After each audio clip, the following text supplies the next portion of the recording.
پھر اللہ فرماتے ہیں جبرائیل میں نے آج اس بندے کو اپنا محبوب بنا لیا، تم بھی اسے اپنا محبوب بناؤ۔ حضرت جبرائیل علیہ السلام بھی اس بندے سے محبت کرنے لگتے ہیں۔ پھر حضرت جبرائیل علیہ السلام کو حکم ہوتا ہے کہ آسمان کے تمام فرشتوں کو خبر دے دو، یہ اللہ کا پیارا بن گیا ہے۔ حضرت جبرائیل علیہ السلام آسمان کے تمام فرشتے اور تمام نورانی مخلوقات بھی اس سے محبت کریں۔ ساتوں آسمان کے کربوں فرشتے اس سے محبت کرنے لگتے ہیں۔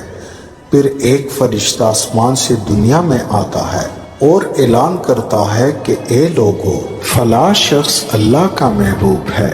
حضرت جبرائیل علیہ السلام اور تمام آسمانوں کی نوری مخلوقات اس سے محبت کرتی ہے، تم بھی اس سے محبت کرو۔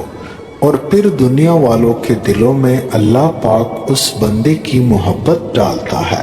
تو اس لیے دنیا میں دو کام ضرور کرو جس کو کرنے سے اللہ ہم سے راضی ہو جائے، ہمیں اپنا محبوب بنا لے، انشاءاللہ دنیا اور آخرت میں کامیاب ہو جاؤ گے۔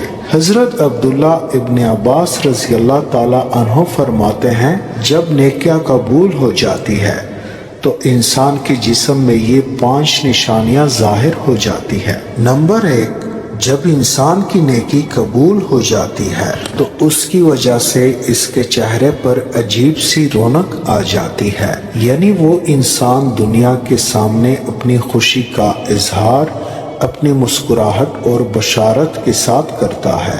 وہ ہر وقت خوش رہتا ہے، بلکہ یوں لگتا ہے کہ اس دنیا میں اس سے بڑا سکون اور وقار والا کوئی نہیں ہے، لگتا ہے کہ اسے دنیا کا کوئی غم ہی نہ ہو۔ یہ خوشی ہر ایک کو نصیب نہیں ہوتی۔ نمبر 2، اس کا دل روشن ہو جاتا ہے، یعنی وہ ہر وقت اللہ کے وعدوں پر امید رکھتا ہے۔ اس کے پاس کچھ ہو یا نہ ہو لیکن اس کے دل میں اتنی خوشی ہوتی ہے کہ اس کی کوئی پرواہ ہی نہیں ہوتی۔ اور یہ یاد رکھنا کہ امیر انسان مال سے نہیں بنتا بلکہ امیر ہمیشہ دل سے بنتا ہے۔ حضرت علی رضی اللہ تعالی عنہ فرماتے ہیں دولت مٹی کی طرح ہے اور مٹی کو پیر کے نیچے رکھنا چاہیے، اگر اپنے اوپر چڑھاؤ گے تو وہ قبر بن جائے گی اور قبر زندہ لوگوں کی نہیں ہوتی۔ نمبر 3، جب کسی کی نیکیاں قبول ہو جاتی ہے تو اس کے جسم میں نیکی کی طاقت آ جاتی ہے اور شیطان اسے گمراہ نہیں کر سکتا۔ شیطان سے بچنے کی قوت اللہ اس کے جسم میں پیدا کر دیتا ہے۔ نمبر 4، وہ اپنے مال و دولت میں فراوانی پیدا کرتا ہے، یعنی اللہ اس کے رزق میں برکت پیدا کرتا ہے۔ وہ چاہے لوگوں پر کتنا بھی خرچ کرے، ضرورت مندوں کو کتنا بھی بانٹے، اس کی دولت میں کمی نہیں آتی۔ حضرت علی رضی اللہ فرماتے ہیں نصیب کا رزق انسان کو ایسے تلاش کرتا ہے جیسے مرنے والے کو اس کی موت۔ نمبر 5، لوگوں کے دلوں میں اللہ اس کی محبت پیدا کر دیتا ہے، یعنی جب اللہ اپنے بندے سے خوش ہوتا ہے تو اس وقت اس کی محبت لوگوں کے دلوں میں پیدا کر دیتا ہے۔ ناظرین، اب ہم آپ کو بتاتے ہیں عورت کی ذمہ داری کیا ہے۔ حضرت علی رضی اللہ فرماتے ہیں عورت کی سب سے بڑی ذمہ داری کیا ہے؟ حضرت علی رضی اللہ کی خدمت میں ایک شخص آیا اور دست ادب کو جوڑ کر عرض کرنے لگا، یا علی، میری بیوی میرے گھر کا کام صحیح نہیں کرتی، نہ میرے کپڑوں کی دیکھ بھال کرتی ہے، نہ گھر کی صفائی ٹھیک طرح سے کرتی ہے، تو کیا میرا ڈانٹنا غصہ کرنا صحیح ہے؟ بس یہ کہنا تھا۔ تو حضرت علی رضی اللہ تعالیٰ عنہ نے فرمایا، اے شخص، کس نے کہا کہ تمہاری بیوی پر تمہارے گھر کا کام واجب ہے؟ یاد رکھنا، اسلام نے عورت کی عزت کو جتنا بلند کیا ہے اتنا کسی مذہب نے نہیں کیا۔ میں نے رسول صلی اللہ علیہ وسلم سے سنا کہ عورت کی سب سے بڑی ذمہ داری یہ ہے کہ وہ اولاد کی اچھی پرورش کرے اور وہ اپنی اولاد کا خیال رکھے، لیکن اگر اپنی اولاد کی پرورش کرنے کی اجرت شوہر سے مانگنا چاہے تو وہ بھی مانگ سکتی ہے۔ اور تم گھر کے کام کی بات کر رہے ہو، خوشی سے گھر کا کام عورت کرتی ہے، گھر کو سنبھالتی ہے، تو یہ اس کی عظمت ہے، یہ اس کا بڑا پن ہے، اس کا شکریہ ادا کیا کرو، اس کا احترام کیا کرو۔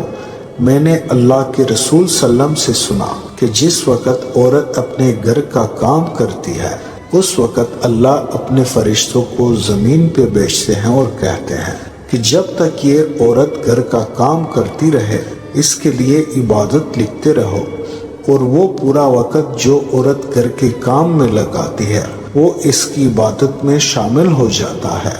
یہ عورت کی عظمت ہے کہ وہ تمہارے گھر کو جنت بناتی ہے، تمہارے بچوں کو عظیم انسان بناتی ہے۔ لیکن اگر کوئی عورت پر ظلم کرے، گھر کے کام کاج کی وجہ سے اسے ٹوکتا رہے، اس پر ظلم کرتا رہے، تو روز محشر میں اللہ اس انسان کو گدھے کی شکل میں اٹھائے گا اور دوزخ کا ایک دروازہ ان لوگوں کے لیے کھولا جائے گا اور یہ کہا جائے گا کہ یہ وہ انسان ہیں جنہوں نے اپنے ہی عورتوں پر ظلم کیا، ان کو حقیر سمجھا اور ان کو غلام سمجھا۔ ناظرین، اب ہم آپ کو بتاتے ہیں حضرت علی رضی اللہ نے فرمایا گھر میں عورت کا رونا کیسا ہے، عورت پر ظلم کرنے کی کیا سزا ہے۔ حضرت علی رضی اللہ راستے سے گزر رہے تھے، دیکھا کہ ایک شخص اپنی بیوی پر ظلم کر رہا تھا۔ حضرت علی رضی اللہ ان کے قریب گئے اور فرمانے لگے، اے شخص، اللہ سے ڈرو، تمہاری مفلسی، پریشانی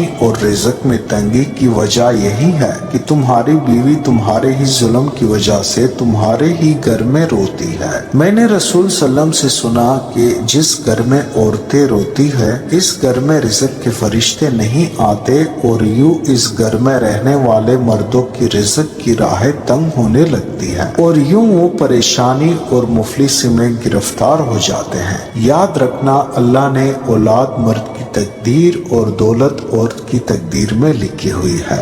اگر تم یہ چاہتے ہو کہ تمہارے رزق میں فراوانی ہو اور عزت، شہرت، دولت دن بدن بڑھتی جائے تو اپنے گھر میں اپنی عورتوں کا خیال رکھو، انہیں خوش رکھو، اللہ کے فضل و کرم سے تم عزت، شہرت اور دولت میں فراوانی پاؤ گے۔